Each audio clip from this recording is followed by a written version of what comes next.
تنزل الملائکۃ والروح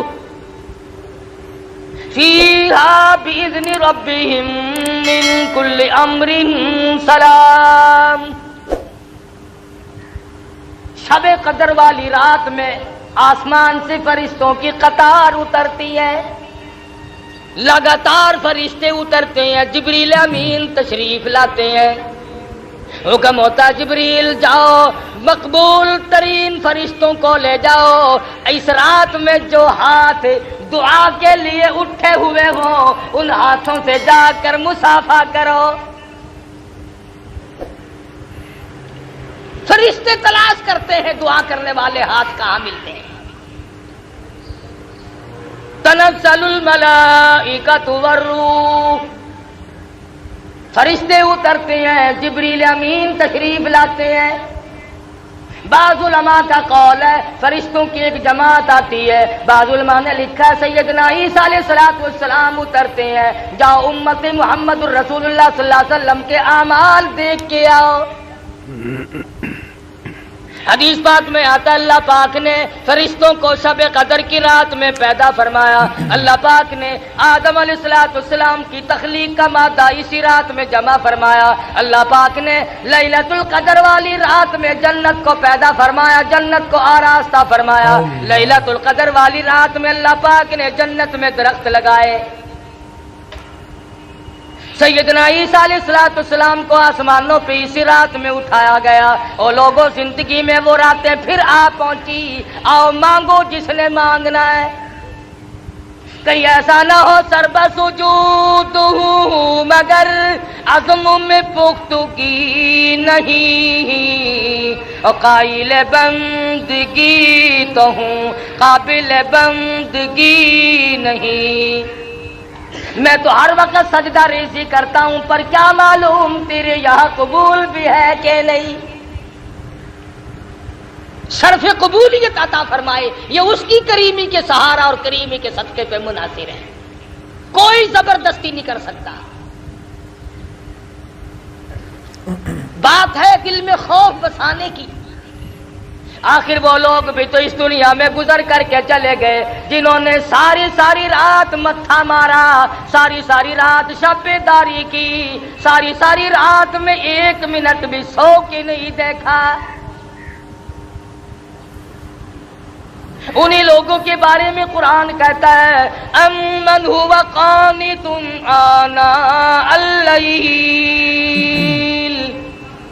ساجدا وقائما یحذر الآخرۃ ویرجو رحمت ربی۔ فرمایا کمال ہے سر تیرا سجدے میں ہو، آسمان سے آواز آئے اور سجدہ کرنے والے مانگ کیا مانگتا ہے، لطف آ جائے، مزہ آ جاتا ہے، ایسا سجدہ کر جیسا سجدہ محمد مدنی صلی اللہ علیہ وسلم نے کیا، رو رو کے ساری رات سجدے میں گزار دی، بیت گئی رات۔ اور اسی لیے کہتا ہے کہ ہر آدمی پچھلی رات کی عبادت کو بڑا خاص دخل ہے۔ آدمی کی زبان ہو خدا کا قرآن ہو، دل میں اللہ میاں کا دیا ہوا سوز و گداز ہو، خدا کی قسم تلاوت کرے، یوں معلوم ہوتا ہے کہ آسمانوں کے اوپر اڑ رہا۔ بات ہے دل میں خوف بسانے کی۔ یہ دن پھر شاید کس کو آئیں گے، آؤ اپنے گناہوں کی معافی مانگو۔ 11 مہینے جو گناہوں کے پہاڑ لگا دیے، دریا بہا دیے، زمین و آسمان کا خلا پر کر دیا، آج آنسو بہا کر اللہ کے حضور میں معافی مانگنے کا وقت آ گیا۔ ہم اپنی غلطی ماننے کو تیار نہیں۔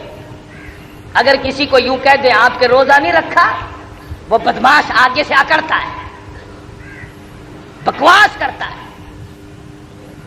اسلام میں حکومت ہو، بکنے والے کا قتل کرنے کا حکم ہے، بادشاہ قتل کرے، کہ وہ شاعر اسلام کو بھونکتا کیوں ہے؟ مگر آپ گریز کریں، ایسے آدمی سے بات نہ کریں جو دین کی پرواہ نہ کرتا ہو۔